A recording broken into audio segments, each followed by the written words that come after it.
नमस्कार, राधे राधे। आज की कक्षा में हम हिंदी काव्य से पाठ 4 बिहारी के दोहे समझेंगे। आज दोहा संख्या 9 देखिए। कंज नयनी मज्जनों किए बैठी बयोरती बार, कच अंगुरी बिच दीठ दई चितवती नंद कुमार। कंज नयनी, कंज नयनी का अर्थ होता है कजरारे नैनों वाली। मज्जनू, मज्जनू का मतलब स्नान, नहाना। बयौरती, सुलझती है। कच, बाल। दीठी है, दृष्टि डालकर। चितवती, देख रही। बिच, बीच से।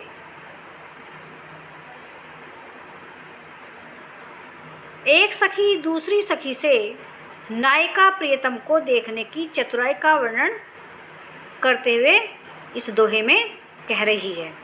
कवि कहते हैं कि यह है कजरारे नैनों वाली नायिका, यह कजरारे नैनों वाली नायिका स्नान किए बैठी धूप में अपने बाल सुखा रही है।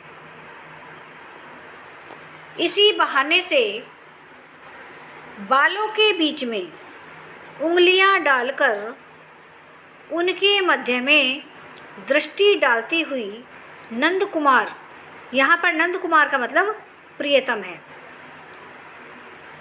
नंद कुमार को देख रही है, अर्थात अपने प्रियतम को देख रही है। दोहा नंबर 10 देखिए। ओंधाई सीसी सूलखी बिरह बरनी बिल्लात, बिच ही सूखी गुलाब गऊ छीटो सुईने गात। ओंधाई, ओंधाई का मतलब होता है गिर जाना। CC, CC. लखी, देखना। विरह बरनी, विरह में। बीच बीच में ही। सूखी, सूखना। गुलाब, गुलाब। गौ, रस। छीटो, छींट। छुई, छूना। गात, शरीर।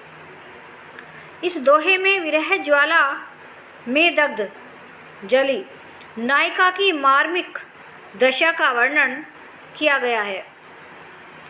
एक सखी दूसरी सखी से कह रही है, हे सखी, विरह की ज्वाला में जलती हुई उस नायिका की दशा अत्यंत करुणाजनक है।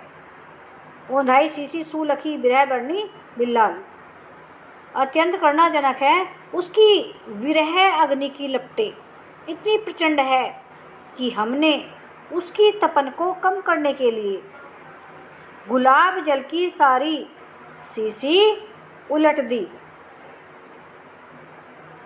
परंतु तपन की अधिकता के कारण वह गुलाब जल तो बीच में ही सूख गया। उसके शरीर से तो गुलाब जल के एक छींटे का भी स्पर्श नहीं हो पाया है। दोहा नंबर 11 देखिए। करी बिरह ऐसी तऊ गैल न छट तू नीचू, दीनऊ हूँ चश्मा चखनू चाहे लही न मीचू।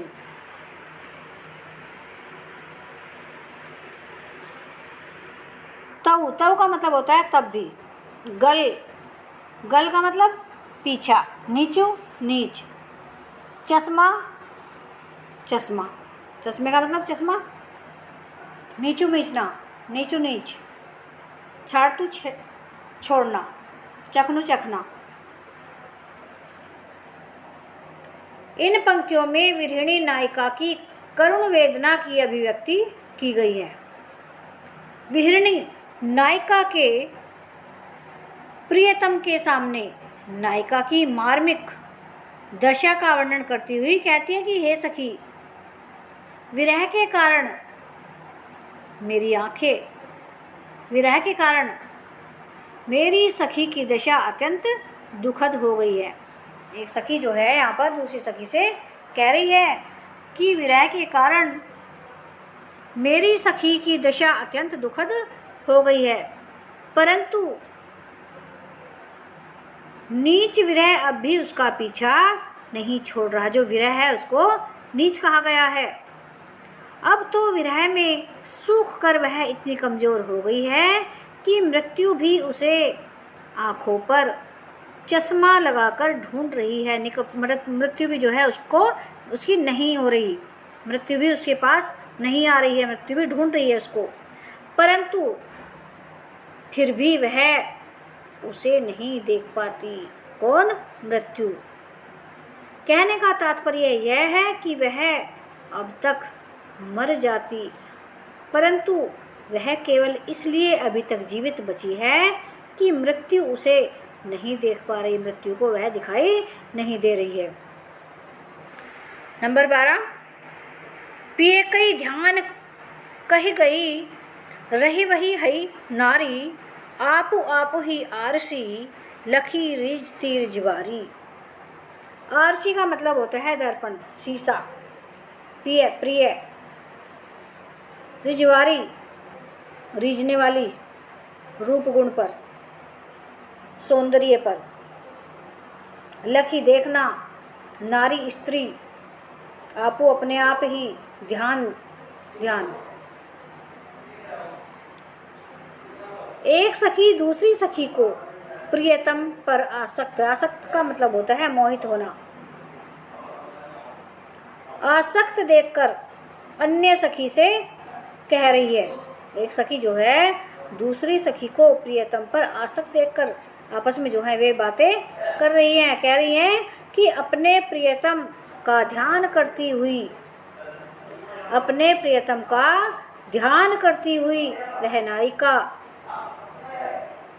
वही हो रही है। इसी कारण यह दर्पण में स्वयं के प्रतिबिंब को देखकर, अपने आप के प्रतिबिंब को देखकर क्या कर रही है? रीझने वाली। यह स्वयं पर ही रीझ रही है, अपने आप पर ही जो है वो इतरा रही है, अपने आप को आईने में देखकर। नंबर 13, जोग जुगती सीखिए सबई, मनौ महामुने मैन, चाहत पिए अद्वैतता, काननू सेवत नैन। जोग जुगती का मतलब होता है योग की युक्तियां, अर्थात मिलने के उपाय। मैन, मैन का मतलब कामदेव। प्रिय अद्वैतता, प्रिय से मिलकर एक हो जाना, ब्रह्म से एकाकार होना। काननू सेवत, वन का सेवन करने वाले, कानों तक लंबे। इस दोहे में कवि ने नायिका के प्रभावशाली नेत्रों का वर्णन किया है। नायिका के जो नेत्र है वो प्रभावशाली हैं, उन्हीं का वर्णन इन पंक्तियों में किया गया है। जोग जुगती सीखे सबे, मनौ महामुने मैन, चाहत पिए अद्वैतता, कानू सेवत नैन। सखी नायिका से कहती है कि हे सखी, कामदेव रूपी महामुनि ने योग साधना की सारी विधियां तुम्हें अच्छी प्रकार सिखा दी हैं, इसलिए कानों तक लंबे या कानों तक फैले हुए तुम्हारे ये नेत्र नायक से मिलकर एक हो जाना चाहते हैं। अर्थात जिस प्रकार कोई साधक योग साधना की सभी विधियां सीखकर ब्रह्म को प्राप्त करने के लिए वैराग्य आदि धारण करके वन को चला जाता है, उसी प्रकार नायिका के नेत्र जो यौवन के आगमन पर नायक से मिलने की अनेक विधियों पर खींच गए या विधियों को सीख गए, अब नायक से मिलने के लिए व्याकुल हैं।